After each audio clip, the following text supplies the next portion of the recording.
there. You know how sometimes the Lord uses circumstances, people, or even animals to speak to us.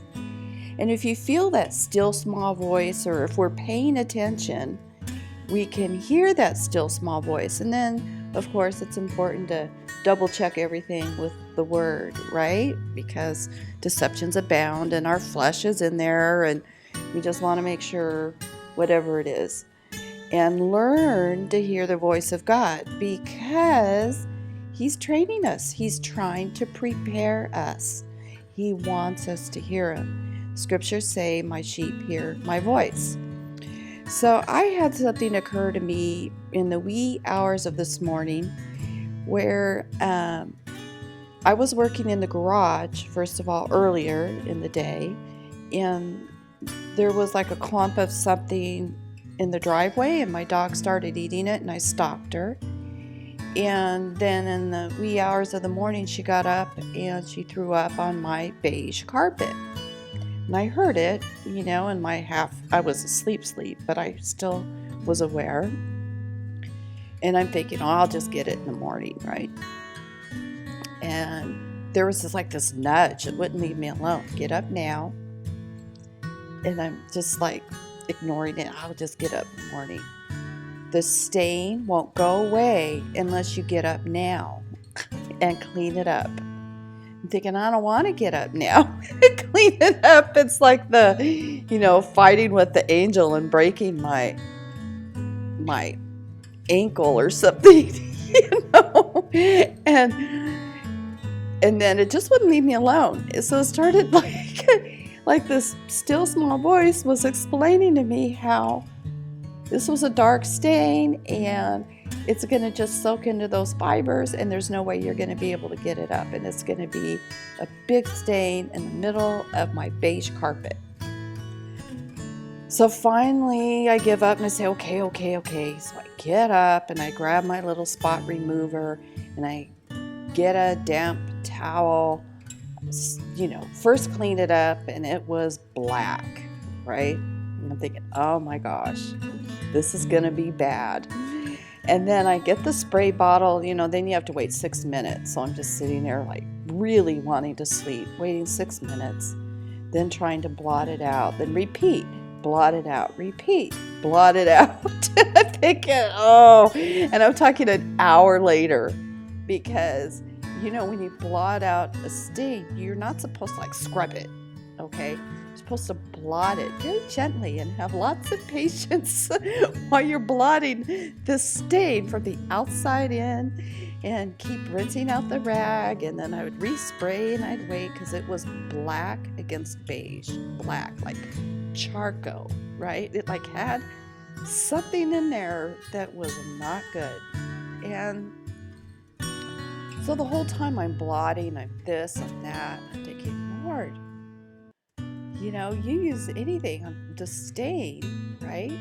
And I just started seeing this allegory between stain on our clothing, the stain, thinking of the scriptures about how, Jesus was offered up without spot or blemish, and how the bride was supposed to go to the Lord without spot or blemish. I'm thinking, man, this requires a lot of patience. We are so in the flesh.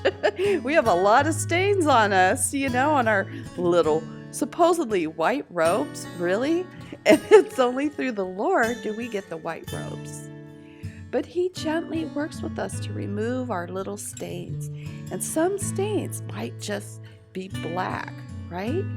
They're hard. It takes time to work on whatever it is that He's working on in our lives. But also imagine that black stain against the beige carpet. I mean, it stands out. It is like night and day. It's there. If it's in the middle of the floor, no matter, you can't hide it. It's there. It glares at you. So I'm glad I got up and worked on the stain, and yes, it is gone. But this allegory was actually really beautiful, and so I found a few scriptures. In Ephesians 5:27, it says, "To the wives and husbands, But I'm going to start with verse 26. It says, to sanctify her, cleansing her by the washing with water through the word. Now in verse 26, that's really cool, right? So if you're married, it is like telling the husband to do this with his wife, right? To sanctify her, cleansing her by washing her with water through the word, that living word, that eternal word. And, I'm blotting out the stain. I'm washing it. It's not the word, of course. It's just a rag and some water, but it was a stain. And then verse 27, it goes on. Oh, and also I want to say that, the marriage is reflective, right, of the body and Christ. So you have Christ as the husband, the body as the bride. Verse 27 says, and to present her to himself as a glorious church without stain or wrinkle or any such blemish, but holy and blameless. So that's one scripture about stain removal. I think God has a wonderful sense of humor. He used that situation and turned it for the good, didn't he? Okay, so in Revelations 19:8, this is the marriage of the Lamb. And in verse 7, I always like to kind of try to put things in context. It says, let us rejoice and be glad and give him the glory, for the marriage of the Lamb has come, and his bride has made herself ready. Isn't that like preparing, basking in the water of the word, that living word? Isn't that learning to hear the voice of God? And in verse 8 it says, she was given clothing of fine linen, bright and pure, for the fine linen she wears is the righteous acts of the saints. That fine linen, pure, white, fine linen, right? That is without spot or blemish. And only we can have that through Jesus Christ. There is no way we can do it on our own. And in verse 9 it says, then the angel told me to write, blessed are those who are invited to the marriage supper of the Lamb. And he said to me, these are the true words of God. So it's just wonderful because there's an importance to how we are. In Revelations 3:4 it says, but you do have a few people in Sardis who have not soiled their garments, and because they are worthy, they will walk with me in white. Now that was like a letter. There's the beginning of Revelations, there's the letters to the churches. And there's a little bit of all the churches and all of us in there. And that's why it's important to read it all and to see where do we fit in. They will walk with me in white. What a glorious promise is that.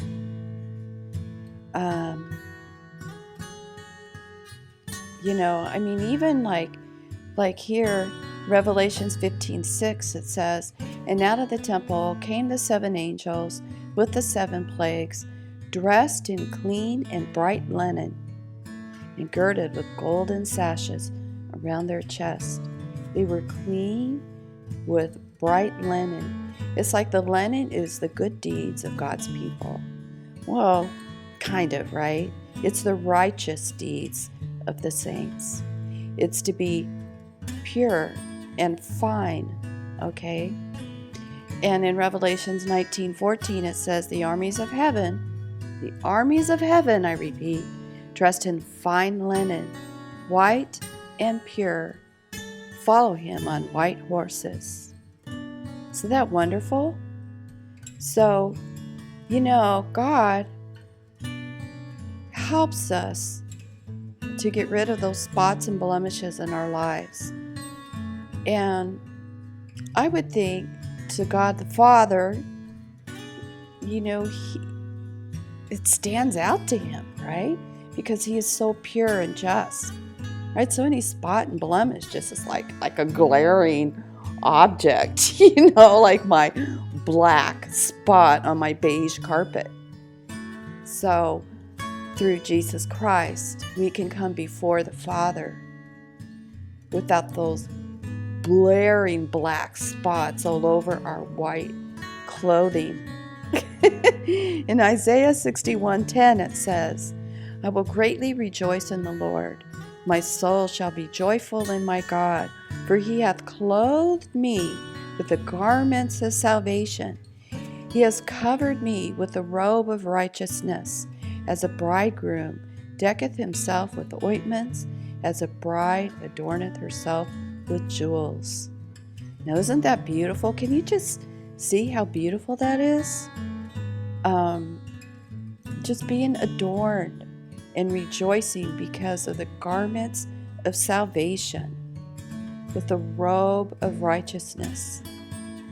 So I just have to say, in Revelation 7:13-14 it says, And one of the elders answered, saying unto me, What are these which are arrayed in white robes?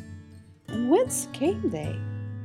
So there again is the white robes, fine linen. So I wanted to share that with you and show you, how the Lord speaks to us. And also, I think it's to confirm what I've been trying to say is we need to prepare ourselves, bask in the Word. Really bask in the Word, really try to look to Him in our daily lives. Okay, but also, we want the Lord to work on our little spots and blemishes, don't we? With patience and endurance and perseverance. So God bless you. Hope you all have a great day. Shalom.